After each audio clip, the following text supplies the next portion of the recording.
Bonjour à tous. Donc, notre proposition s'intéresse à la capacité d'une organisation spatiale urbaine à prendre en compte cette préservation et la création de la biodiversité.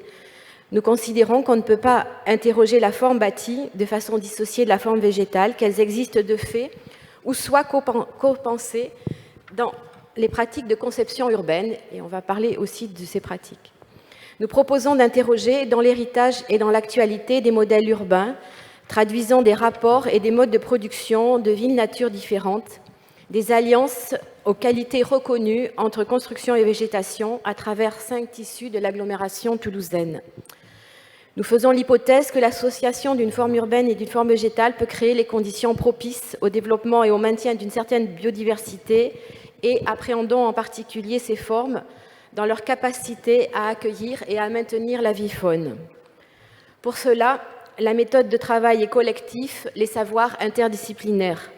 L'équipe est composée d'un groupement intégrant architectes, paysagistes et écologues des laboratoires de l'école d'architecture de Toulouse et de l'école du paysage de Versailles, renforcés par un botaniste du Muséum de Toulouse, des ornithologues du bureau d'études Naturalia, des responsables des études sur l'écologie et la biodiversité à l'agence d'urbanisme de l'agglomération toulousaine. Des acteurs institutionnels comme Toulouse Métropole, la direction départementale des territoires et des acteurs locaux comme des promoteurs, aménageurs, des associations de quartier sont également partenaires de la démarche, intéressés par les analyses et en attente d'ouverture sur des façons de prendre en compte la biodiversité sur leur territoire et sur leurs projets. Les tissus urbains sont choisis suivant un transect allant de la ville dense aux franges périurbaines, construits dans des époques différentes et mettant en œuvre des modèles divers de rapport ville-nature. Le grand ensemble d'Ancely, construit dans les années 60, et le faubourg du Buscat, à la fin du 19e, sont deux modèles très différents, alliant densité du bâti et dessin d'un cadre paysager. La cité ouvrière des Castors, dans les années 60, et l'ancien village de Saint-Simon, devenu zone périurbaine, sont initialement liés à l'existence d'espaces productifs qui ont évolué. L'écoquartier de Vidaillan, récent, revendique la conception d'un quartier dense à partir du vivant. En proposant une relecture des modèles ville-nature, nous poursuivons plusieurs objectifs. Établir des typologies végétales bâties potentiellement génératrices de biodiversité, considérer la représentation comme un mode interdisciplinaire à faire évoluer, un outil d'acculturation de chaque discipline pour partager les hypothèses, analyses, résultats.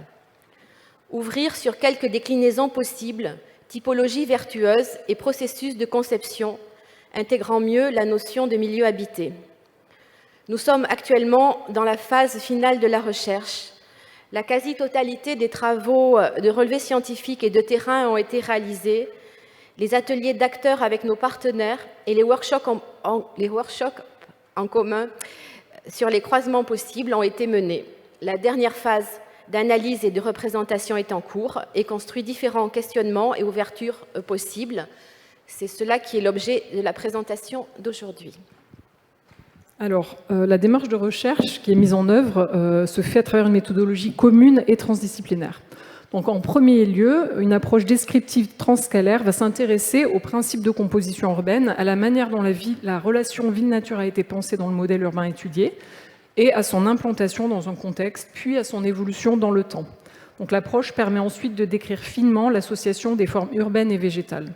En second lieu, nous allons développer une approche analytique relationnelle qui permet d'établir une typologie de formes en explicitant leur potentialité d'accueil de l'avifaune et en confrontant ensuite cette typologie aux mesures de diversité avifaune. Donc, l'analyse cherche à mettre en vis-à-vis des situations relationnelles, c'est-à-dire des formes végétales associées à des formes bâties, propices à l'accueil d'une diversité ornithologique. Ces situations relationnelles sont ensuite illustrées en tant que formes écosystémiques complexes, à travers un mode de représentation partagé. Cette méthode de lecture croisée et d'écriture commune se réalise à travers un emboîtement d'échelles spatiales que vous pouvez voir ici, du territoire au quartier jusqu'au site, et à travers un choix d'échelles temporelles en commun. Donc d'abord, l'échelle territoriale et les continuités métropolitaines sont approchées au 50 millième. Ensuite, nous approfondissons sur l'échelle du contexte local au 5 millième, l'échelle du quartier pour l'étude du contexte au 10 millième et l'échelle de l'îlot au 500e. À l'échelle rapprochée de la parcelle, nous travaillons au 250e, ce qui permet la précision entre architecture, botanique et avifaune. Alors aujourd'hui, pour détailler la méthode mise en œuvre que je viens de vous présenter, nous avons choisi d'en faire l'illustration à partir d'un cas d'étude, le grand ensemble d'Ancely, que vous voyez donc ici dans cette taxonométrie. Alors l'analyse descriptive va se réaliser à 3 échelles, comme je disais, l'échelle territoriale, l'échelle du quartier et l'échelle du site.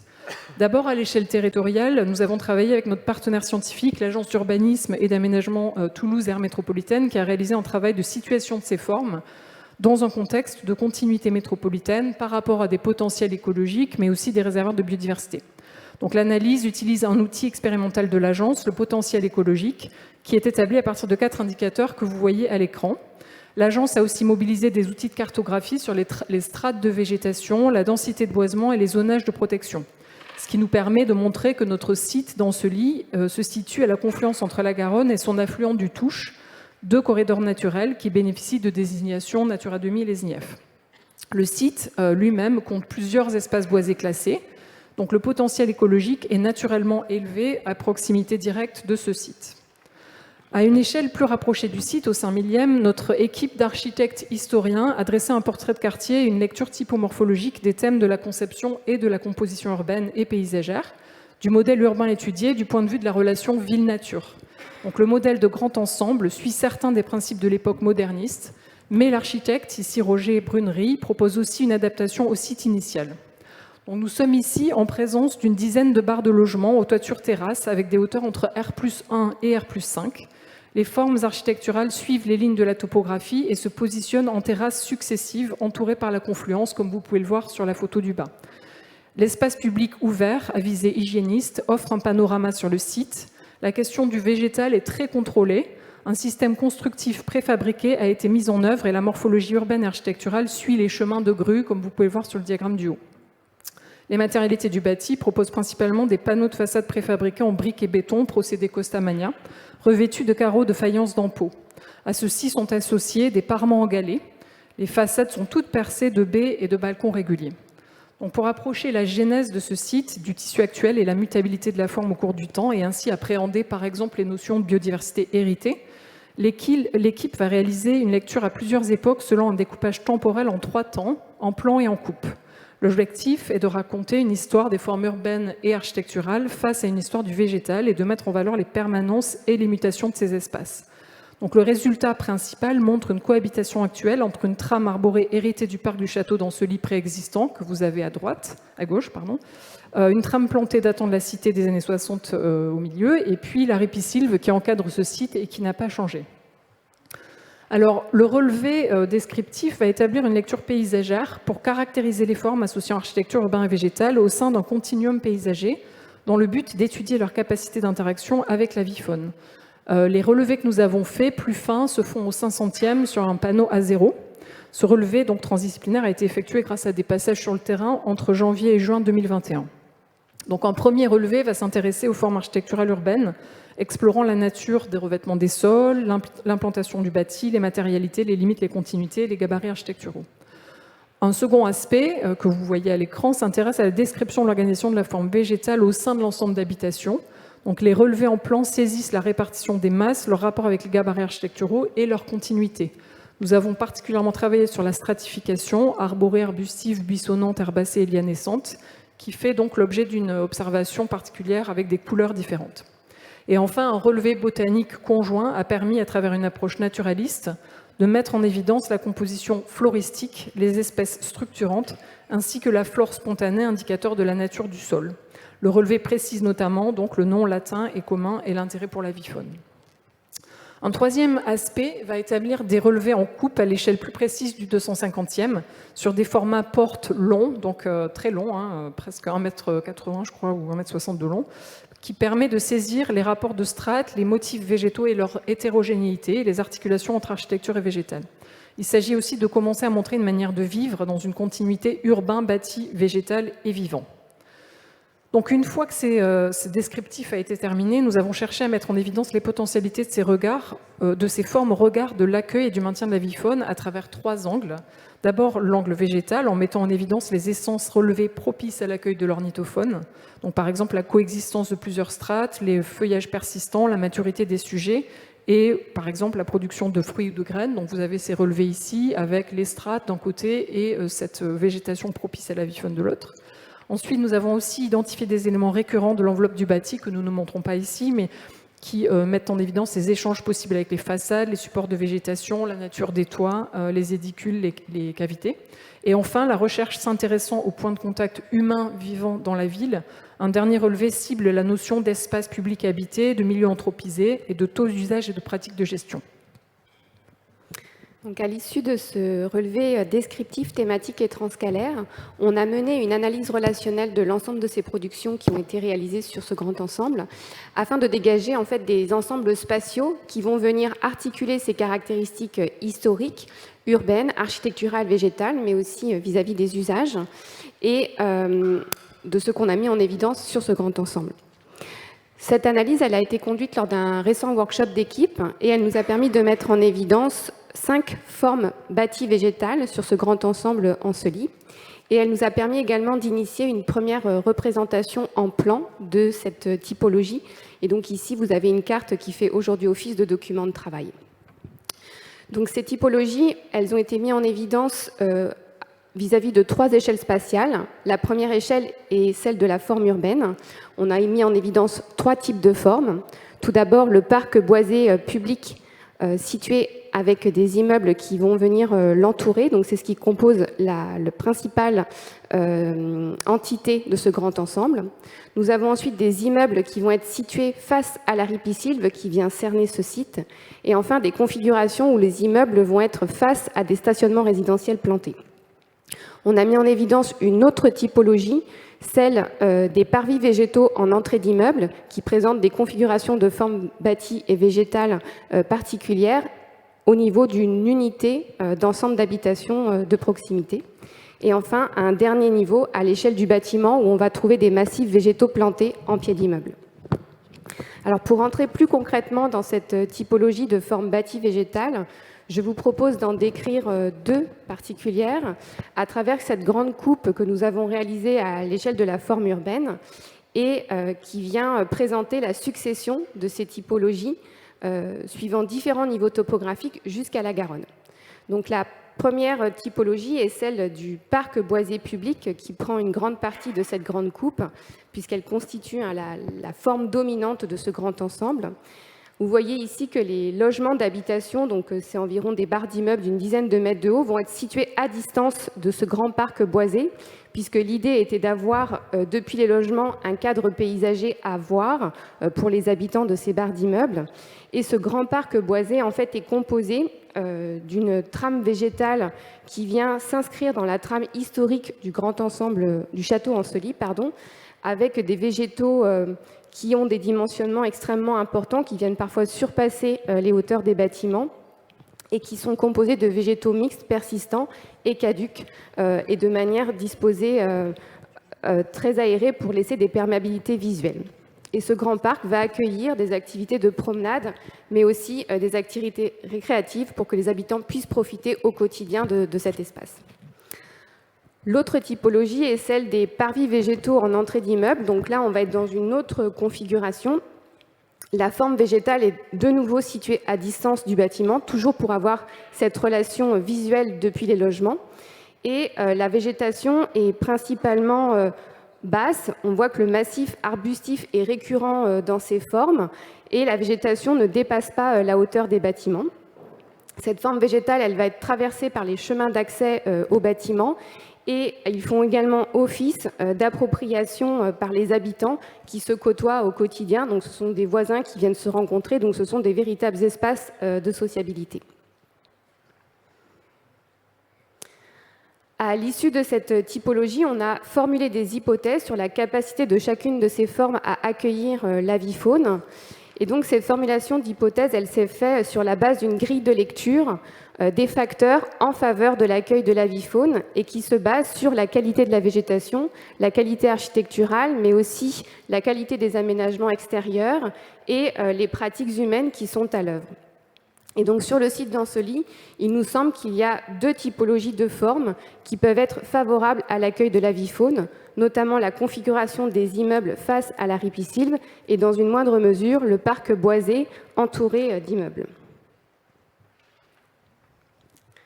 Alors pour confirmer ces hypothèses, nous avons, avec notre partenaire de recherche Naturalia Environnement, conduit des inventaires avifaune pour avoir des mesures de diversité ornithologique, mais également des relevés de comportement en lien avec ces formes bâties végétales. Les relevés ont été conduits sur l'année 2021 à travers 8 points d'écoute au sein de ce site. Ces points d'écoute ont été visités à 3 reprises durant l'année et sur une durée de 20 minutes à chaque passage, ce qui nous a permis d'avoir des données de comportement et de diversité ornithologique. En ce début d'année, les données ont été formatées pour être ensuite analysées d'un point de vue statistique. Les données espèces ont été regroupées par guilde fonctionnelle pour avoir une notion sur cette diversité fonctionnelle au sein du grand ensemble, à travers la guilde nicheur, qui nous semblait être une fonction intéressante pour l'exploitation de ces formes bâties végétales. Et donc 2 catégorisations ont été opérées à travers le lieu de nidification, mais également par rapport au substrat qui est utilisé par les oiseaux pour la nidification, ce qui nous permet d'avoir un regard complémentaire sur l'exploitation de la forme bâtie végétale. Et les comportements ont été catégorisés en 6 catégories. Donc aujourd'hui, l'analyse statistique des données avifaunes est en cours à travers des modèles linéaires qui va nous permettre de mettre en corrélation ces paramètres avifaunes avec les typologies de formes bâties végétales, mais également d'avoir une analyse un peu plus fine à travers la composante végétale et notamment la stratification de la végétation. Et enfin, particulièrement sur l'enveloppe du bâtiment et ses abords. Donc on espère avoir des résultats sur les comportements significatifs par guilde sur le végétal, mais aussi sur le bâti et sur les différentes formes, afin d'interpréter les relations qui s'opèrent entre avifaune et forme. Et enfin, le dernier point méthodologique de ce travail, c'est d'arriver à faire émerger ces situations relationnelles qui vont mettre en jeu le bâti, le végétal et l'avifaune, et d'illustrer ces formes d'illustrer en fait ces relations à travers une forme écosystémisée complexe, à travers un mode de représentation partagé.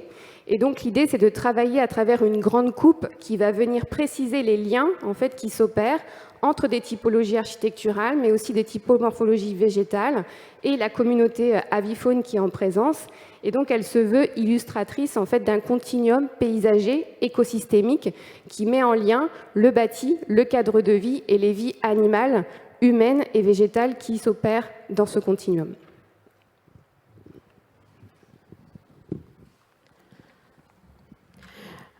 Donc à ce stade de la recherche, nous n'avons pas encore tous les éléments pour parler des résultats, mais nous avons avancé sur quelques questionnements et enseignements à partir du grand ensemble d'Anseli, donc qu'on vous propose.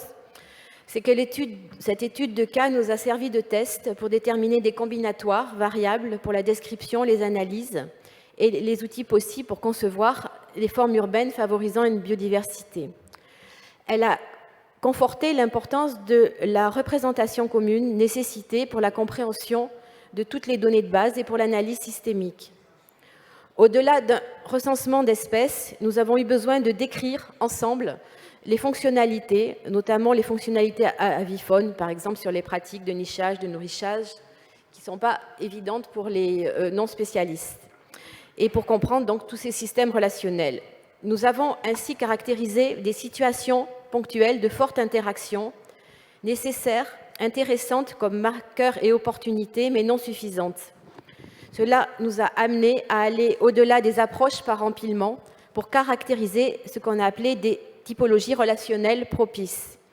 Nous avons également conforté des échelles efficientes du quartier au bâtiment pour analyser les relations de vis-à-vis entre formes architecturales et végétales.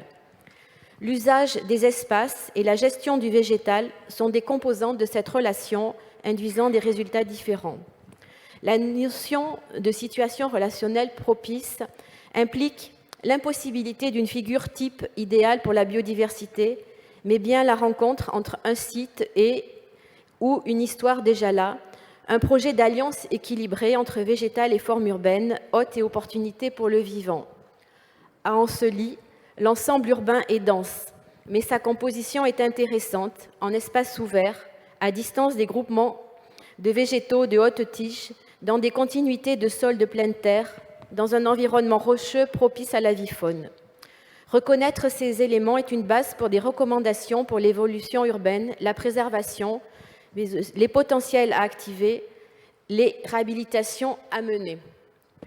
À partir des 5 tissus analysés, notre objectif est d'aller au-delà de l'étude de cas pour donner sens à une analyse systémique, utilisant des représentations transdisciplinaires, servant à la culture de projet, contextualisée dans un milieu donné. À travers les ateliers d'acteurs, sont revenues souvent les questions sur les recommandations pour des projets futurs dans les différents tissus analysés. La question de la densification est présente, mais aussi et surtout dans les tissus déjà constitués, la capacité d'évolution en préservant ou amplifiant des systèmes vertueux. Merci.